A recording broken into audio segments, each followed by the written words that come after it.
So welcome. I'm Dr. Bart Rademaker, Prescription for Your Transformation, hashtag real people, hashtag real conversations. Really excited today to be introducing Chris Cooper.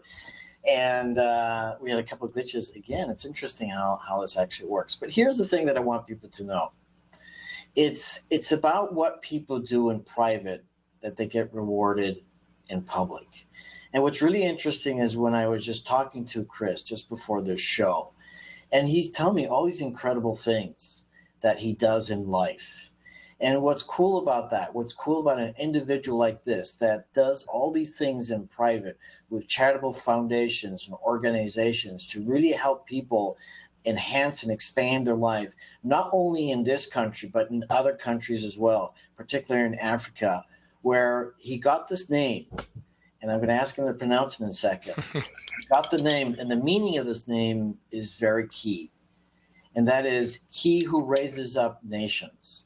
And this is the man that we get to talk to today, hear his wisdom, and hear the gifts that he has to offer you if you want to expand your life. So, Chris, thank you so much for joining me today. Thank you for having me, Bart. I'm so excited to be here. Me too.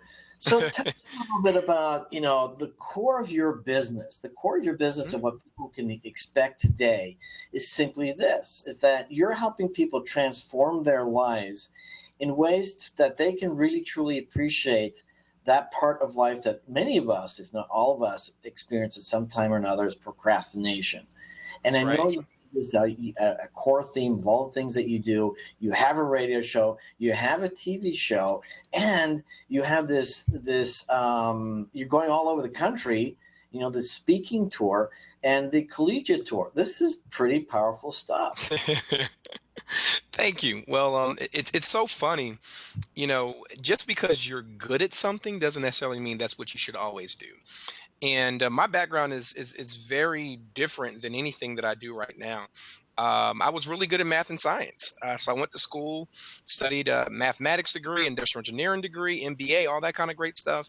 And didn't realize that working 9 to 5, really, I was working 18-hour days, 6 days a week in corporate was just not what I wanted. I mean, I knew that there was something in me that was so much more, so much bigger, something that I knew that could literally help transform the world. So transformation kind of became my underlying theme for everything that I did. And to bring you up to speed on this whole procrastination piece, I get laughs and jokes every time I introduce myself. I say, hey, I'm Chris Cooper, and I'm a lifestyle and procrastination expert. And they're like, oh my gosh, what does that mean? And where'd you get that from? And basically all it is I just realized that time and time again, previously in areas of my life, the one thing that was holding me back from really soaring and really doing things that I wanted to do was procrastination.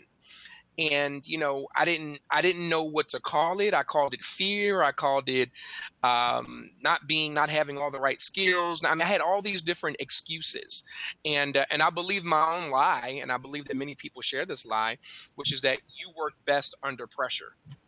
Guys, no, you really don't. What happens is you have a standard of excellence that you have in your life that you expect, that people quote unquote expect from you. And you just wait till last minute. And by waiting till last minute, you have to represent or there's going to be a problem. So it's not so much that, you work best under pressure. It's just that you have a standard that you hold yourself to. So it's really interesting that I found my way into this little niche called procrastination and really helping people, I say as a lifestyle and procrastination expert, I help folks stop quitting, stop procrastinating, and start succeeding in their business and their lives. So that's what I basically dedicated myself to. And it takes so many different forms. As you mentioned, I love college students. I'm working on a career readiness initiative right now, more than I think any time ever in history, especially with this new group of millennials and the way they think and the way they operate and that type of stuff. They have to have the core softer skills in addition to the technical skills and all that kind of stuff to really be successful. So that whole initiative called the Achieve Your Dreams College Success Tour is just about that. So I'm going to be all across the nation, actually even across the world. Some of the schools will be outside of the states. And it's a workforce readiness initiative. I'm focusing on three major things that really make a difference: leadership development, managing their time, stress, and study skills. And then the last piece, of course, is just the core workforce readiness. Bart, I was very fortunate. I kind of skipped over it, but I was very fortunate to become I guess you would call it a junior executive at the age of 24, 25 for a major telecommunications company. And I got promoted 3 times in 18 months, and it was all this type of stuff. But I learned, in that executive role, what it really takes to make it in that corporate arena. And it was because of that experience that I was, I guess, indirectly recruited by the UNCF and some other organizations to participate as a career readiness on their UNCF Empower Me Tour, which we talked to students about the importance of going to secondary education, et cetera. So it's really interesting how all these things kind of merge together. And I love, like I said, I absolutely love the students. I love their energy. I'm not that old myself. Don't let the white fool you a little bit right there. But but I definitely have an awesome connection with them, and I love to give them those soft skills, tell them the things that people won't necessarily tell them that they can't find in the textbook. So that's the Achieve Your Dreams piece. The other piece of it, I guess, is as I would say, I wrote my second book, which is called I'll say it. I'll be nice because we're live. Sugar, honey, iced tea done. Put the letters together, you'll figure out what it is. And it's all about procrastination and how to ultimately, win big in your life. How to stop procrastinating at home and at work. How to leverage systems and people and different types and resources and different things to really push yourself forward. So I was very fortunate that went a #1 bestseller on Amazon, and my first book, Achieve Your Dreams, did too. But really, that whole GSD Nation, as I call it, is really all about helping individuals that are entrepreneurs as well as professionals, just kick that bad habit.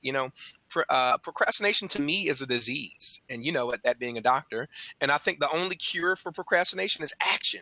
And you got to take inspired action. It can't just be, something that you do one time.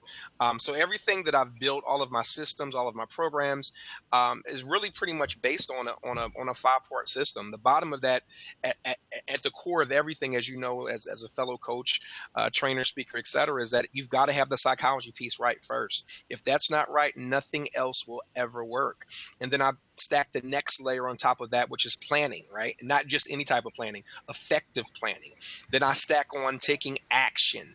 And then not only action, think about it. If I want a 6-pack and I want to be sexy on the beach, I can't do one sit up and one curl up and one push up every week, right? I have to be consistent in my action. So that's the 4th part of my system. And then the last piece on top is the biggest piece, as you know, as a coach as well, is the accountability.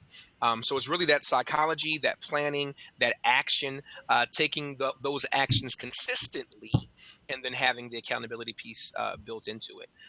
So that effort and that system birthed this whole thing that we just talked about as you introduced me, this limitless concept, because I was told as a child, well, the sky is the limit, Chris, the sky is the limit. And I thought about it and I'm like, well, that doesn't seem right. I said the sky can't be the limit. It has to only be the beginning if you want to go beyond it. So now, as you said, I'm doing an 11-city tour all across the nation. I start actually in 2 weeks. I'm excited. Beginning here in Atlanta. Then we're going to be going to New York. We're going to be going to, I got to look at my little list. I forget, Miami, Toronto, Chicago, Minneapolis, Dallas, Houston, Charlotte, and Los Angeles. And it's a 1-day intensive, all about helping individuals break limiting patterns and beliefs. Take all that stuff that's been holding you back, push past the fear, understand that we all are looking to overcome basically the same 2 major fears that we all have, which is that we're not enough and that we won't be loved. And from that perspective, giving people skills and I guess strategic interventions to help them push past that so they can do some awesome and incredible things. So I am super duper excited about it. It's a great experience. Definitely come check us out in one of those cities near you. Everything's on the website, chriscooperlive.com, so you can find out how to get there. And then the last piece of that, which we get so many people that are similar to you and me, Bart. They have a heart for transformation. They really want to do some awesome and incredible things, and they want to be. They've heard this thing called being a coach, or being a trainer, or being a speaker, or being an author. And they just have no clue as to how to do it, or they've been out there trying to do it and they keep bumping their heads. So I've been very fortunate because, as you know, I am the ultimate student of professional development and personal development. I mean, everybody from the Tony Robbins to the Brian Tracy's to the John C. Maxwell's to the James. I mean, you name them, I've studied under them and invested well over six figures in my own personal development outside of my university degrees. And through that, I just created my own experience that I knew was speaking to individuals much like myself that were looking for how do I really break into that coaching and training and speaking and literary world and really make an impact and make some money, man. You deserve to be compensated for your time, your talents, and your abilities. That's one of my core themes. And so through that experience, I created what I call the Expert Industry Boot Camp. And it's a 3-day intensive, and I bust your, in that experience. I probably spend about 25 to 30 hours on stage over those 3 days. You walk out there with an actual plan, not just a whole bunch of hype. No, you walk out with an actual plan that on the last day of the conference, going into the next day of your life, you are prepared and have those skill set. And that whole premise is really based on, as we talked about a little bit, learning how to really monetize your message and turn whatever you're passionate into being profitable. So that's some of the initiatives that I got. I have the Achieve Your Dreams tour for the collegiate students. I have the Limitless one-day events for all of those individuals looking at change seekers, professionals, entrepreneurs, etc. And then I have the more niche experience for individuals that want to be life changers and dragon slayers like us, and that would be in the form of the Expert Industry Boot Camp. And I think the other thing that I do also is I'm a radio host and a TV host. So I have a radio show that comes on every Monday. It's on a local station here in Atlanta, Georgia, but it's also broadcast on the TuneIn app all across the world. And it's called Limitless Radio. And I interview individuals much like yourself who are really being limitless. They don't have to have these big names and all these accolades, but they're just individuals that have understood the principles of pushing past their comfort zone and really making some incredible things happen, whatever that is. I mean, I've had chefs on the show. I've had actors, actresses. I've had stay-at-home moms, college students, all different types of individuals that have very unique stories. And I love to be able to kind of share those stories with individuals all across the world. And I also have a TV version of that too. And we're working on a whole new concept for a television show as well. So yeah, so I'm pretty lazy, as you can see, right? Twiddling my thumbs as I procrastinate through this.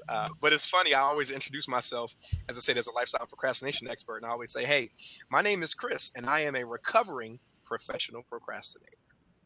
I love it. I'm just totally in awe.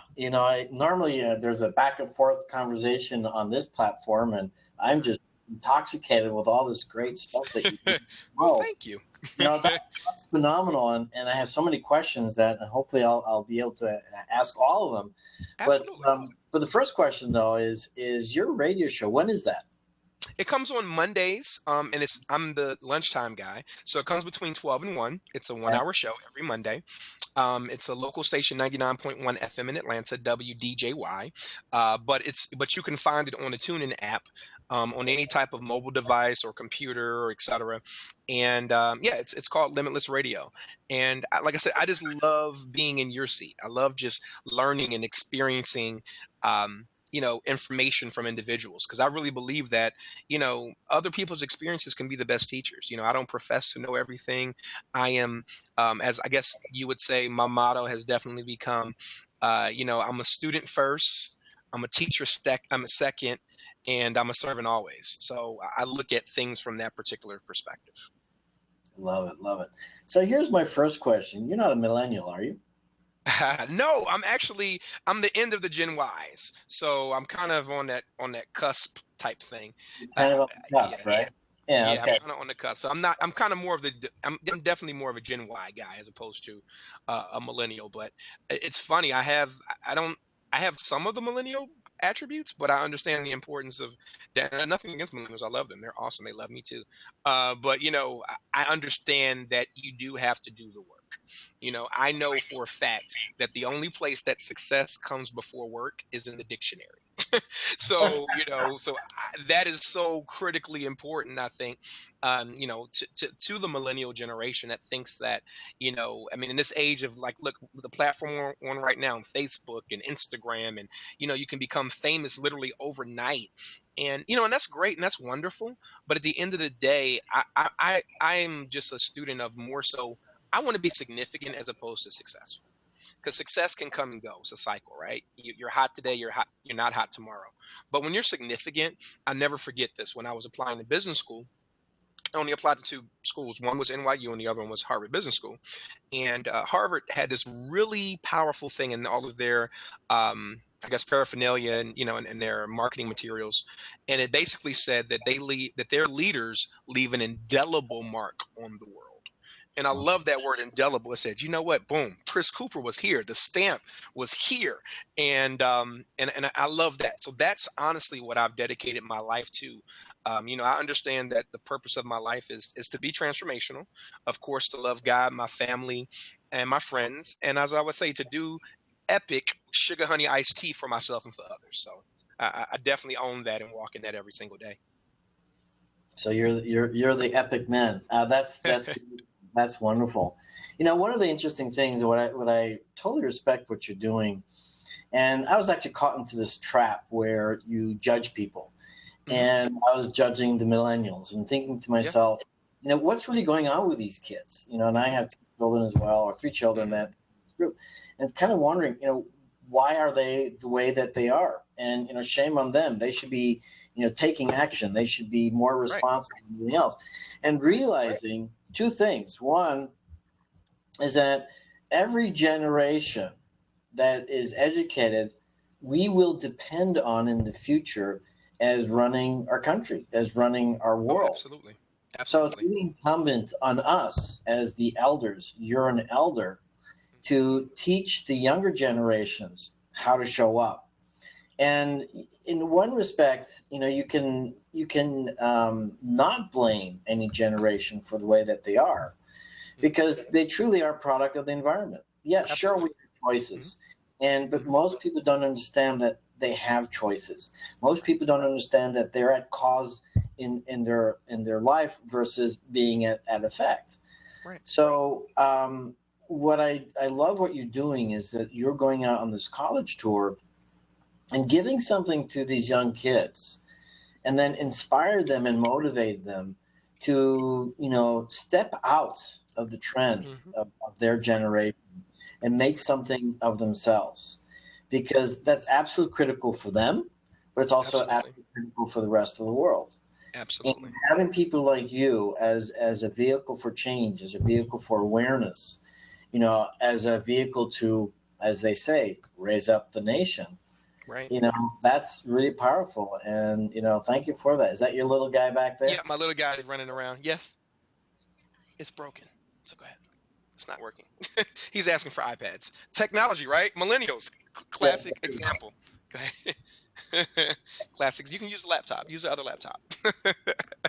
So great on you, my friend, that you're taking this on, as part of who you are, as part of leaving an indelible impact, on life. And same thing with me. It's living life in a significant way, with purpose. And my passion is creating change and enhancing life. Helping people in a very multidimensional way see what's possible out there. That's been my background, first in medicine, then plastic surgery, and then, in peak performance or performance strategies, and then integrated energy healing and stem cells and all these different things, putting me in a very unique place where I'm more of that networker. I'm not that guy that, maybe in the future I'll do this, but I'm not that guy that is creating these workshops where you're boots to the ground, where you make things happen. And that's what I respect about you as well. But here's my question for you. What is procrastination really? I mean, what is it, what is the genesis or the fundamentals of procrastination? Okay. Well, and I've done so much research on this topic and different people think different things. But at the end of the day, I mean, I broke it down to a little bit what I said a little bit earlier about it really being a disease. And when I say that, it's just what does a disease do? It's just it's two words, dis and ease, right? It puts you in a diseased position, right, where you're not really able to ultimately move forward. So, procrastination, honestly, to me, is really another form of fear. And people talk about fear in so many different ways. You've heard the old adage. It's, if you use an acronym, it's F is for false, E is for evidence, A is for appearing, R is for real. So you hear that. But I guess being a man of science, in technology, much like yourself, we were taught at the end of the day that, if something doesn't go by the five senses, then it's not real. Right. So if you can't see it, if you can't touch it, taste it, feel it, it's hear it, it doesn't exist. But what I've realized about fear is very different, because fear is, as I would say, a mind altering, fictitious force, but it has a very real effect. So it's a mind altering, fictitious force because you can't see it, touch it, feel it, You can see the effects of it, the shaky legs at the podium, right? You can see the sweat coming down somebody's forehead. You can taste the cotton mouth in your mouth when you're about to make a big presentation or whatever, but it's basically it's nothing you can really put your hands on, but the effects of it are very real. So I look at procrastination as a more sophisticated form of that, a more sophisticated form of fear. And and so it's up to us to learn how to ultimately eradicate that particular element of it, because at the end of the day, it can be debilitating, and most times people don't do stuff because they're fearful.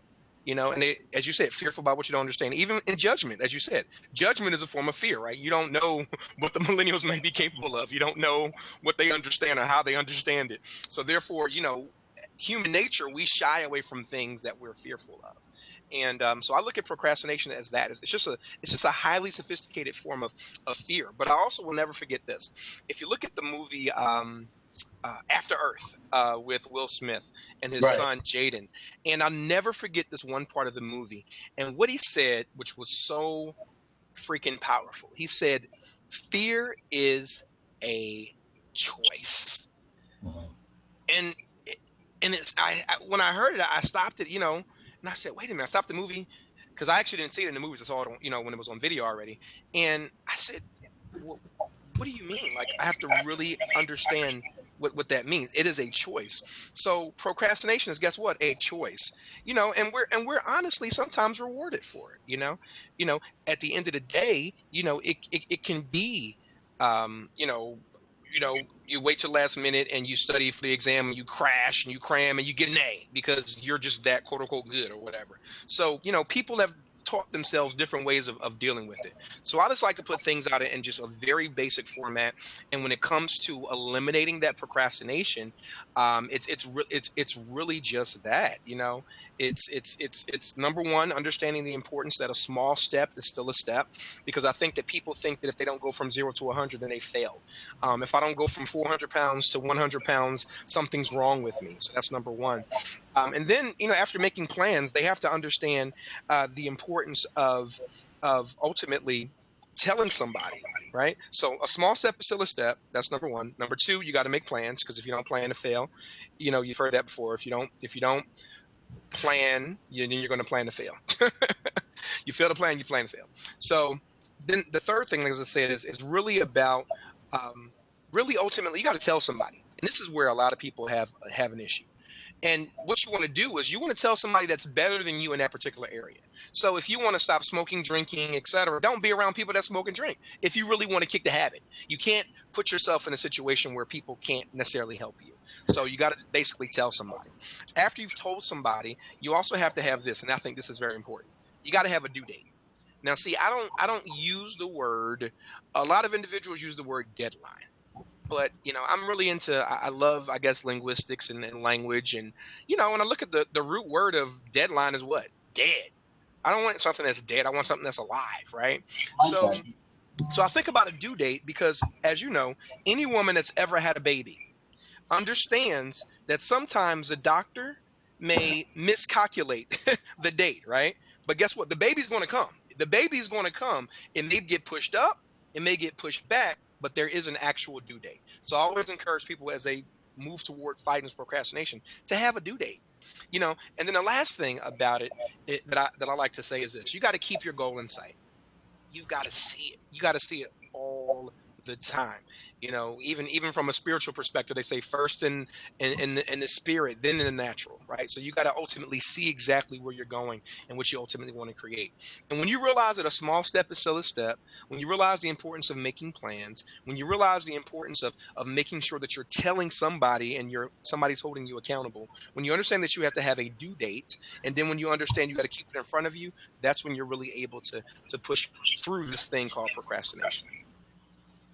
You know what I really like about what you're doing and how you're doing this and what you're saying and the language that you're using is, number one, you're talking about things that we can actually look forward to. A due date is really a date due for a gift, whether it be Absolutely. a baby or something else.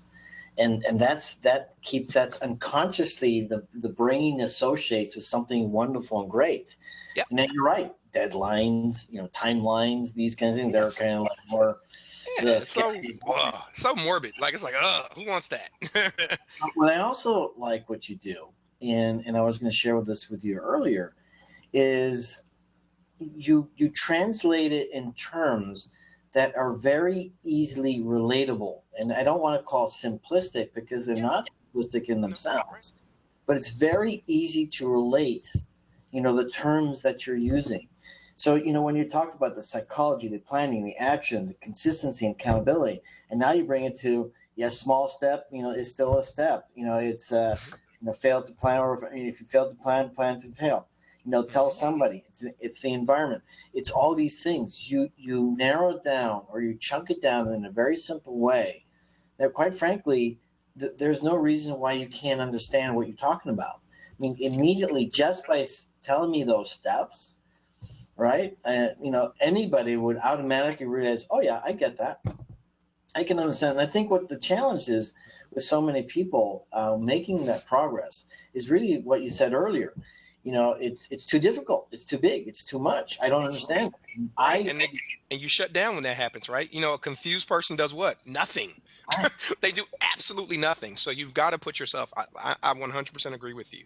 Making it simplistic, make it easy. See, at the end of the day, and I say this, and one of my mentors told me this a long time ago. He said, "You know what, Chris?"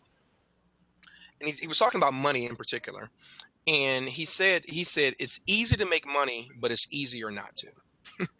And I looked at him like, what do you mean by that? Like, that's such a blanket statement. What do you mean it's easy? No, it's not. It's hard. You have to grind. You got to bust your butt. You got to have plans. You got to get a job. You got to have a business. You got to have all this stuff that people teach you and tell you. And he said, no, at the end of the day, it's easy. And what I love about systems, and that's what I was basically sharing with you, Bart, is that a system to me is really simple because it may not be easy, but it is what you just said. It is simple.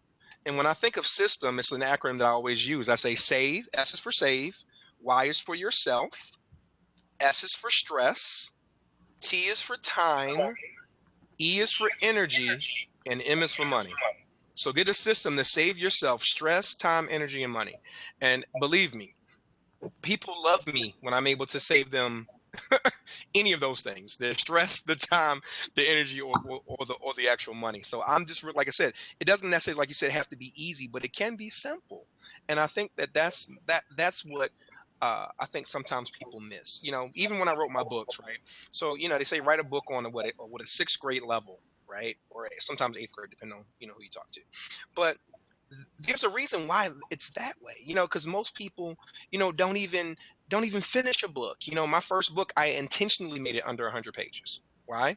Because I knew it was like 96 to be exact, but I knew the average person doesn't read a 100-page or more book. So I wanted them to be able to take the information, get the bite-sized pieces they needed, and be able to ultimately apply them. So that's the way I wrote my first book. And I took that same philosophy that you just said. See, because when I say easy, people feel like there's no work involved. And there is work involved, but it's simplistic type of actions that create a bigger effect to get you to the result that you want, if that makes sense. That makes perfect sense. And a term that I actually like to use all the time is clarity. I Yeah, think lack of it is the thing that causes all the problems within us.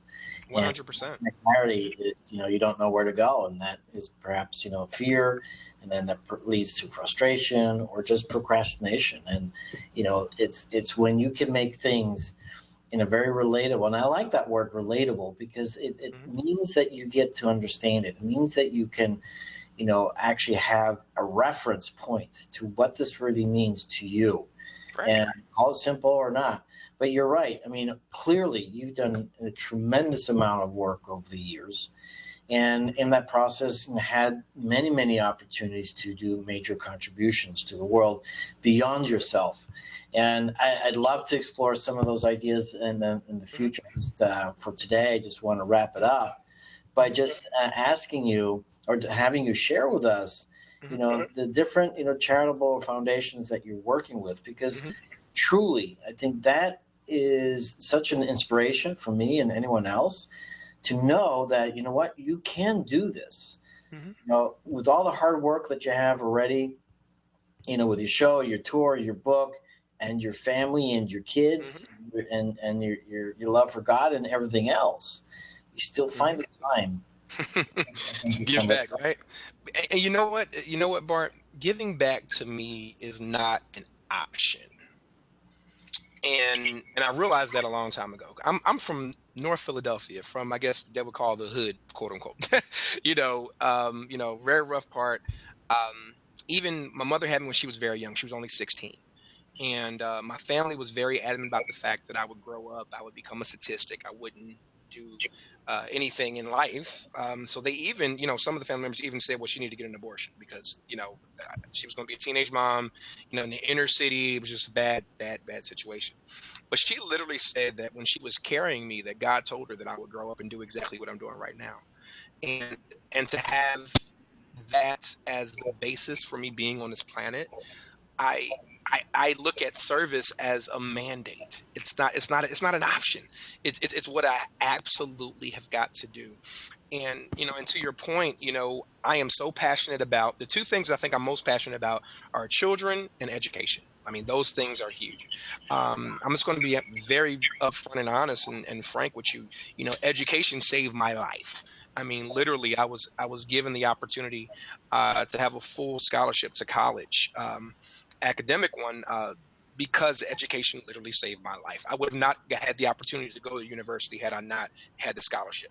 I wouldn't have had or be able to run. I ran track as well, but it was just such an important piece of my life. So I've dedicated my life to helping in areas that deal with education, um, as well as children. So one of my favorites, of course, as I share with you, is an organization called the Renaissance Group, and I sit on their board, and I was kind of serving in kind of a advisorship for entrepreneurship and leadership. And in particular, we have this awesome opportunity every year to go to a different place. And typically, we focus mainly on the continent of Africa. And it's a partnership with Colgate and some other individuals, and the Magic Johnson Foundation is involved in some kind of way as well. And basically, we go and we deal with orphans. And what I love about orphans is this: you can watch TV every day and turn it on. They always show a baby or a child or someone in Africa that's starving, and it's real. But the sad part is that people really forget about the older kids. I'm talking about these individuals who are high school age. Um, and the stories, oh my God, are horrific of what some of these individuals and these young people have to ultimately go through just to go to school, just to get an education. And I had the awesome pleasure of sharing with them entrepreneurship as well as leadership stuff. And I'm going to tell you, it was when I first wrote my first book, the Achieve Your Dreams book. And I hadn't even gotten more than 20 copies of the book. But I said I was going to take it over there because I wanted to give these kids something. And Bart, I've never had a more captive audience in my entire life. when I tell you that you could literally hear a pin drop as I was speaking to these kids, and they understood kind of, and it related to me directly because it was like education was their vehicle too. It was going to get them out of those dire straits and those situations.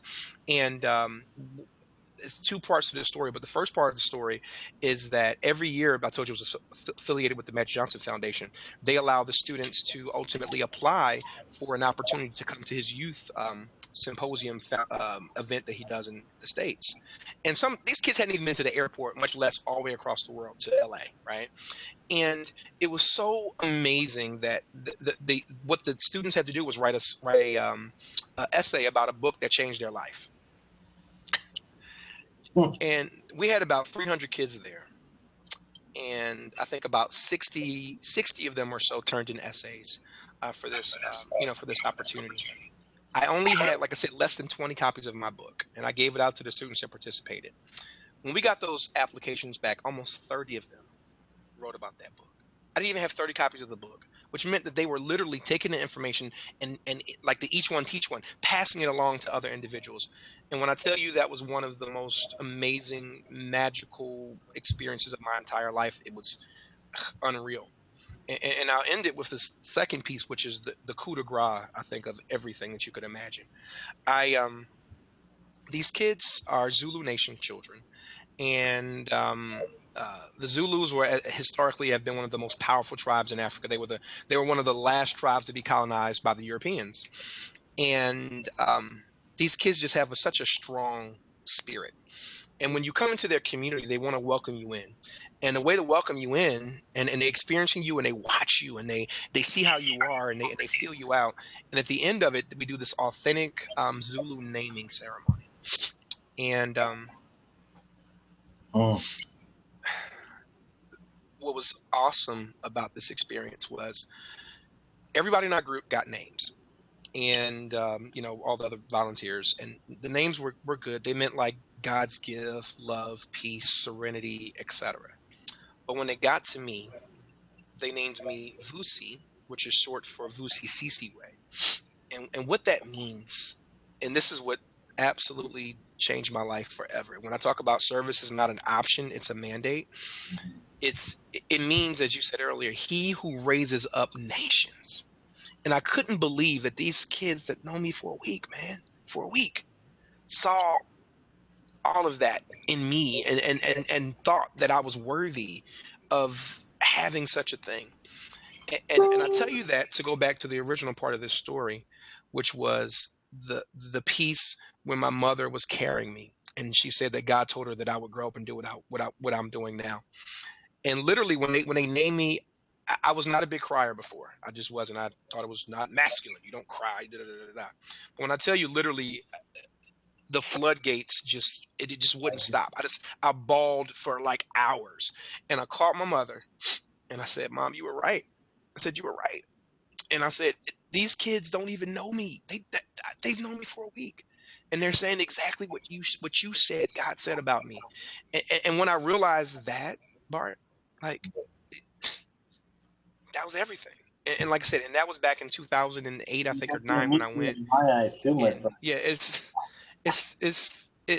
was the most real, authentic, magical, extraordinary. Like, I don't even know what word to describe how incredible that was for me.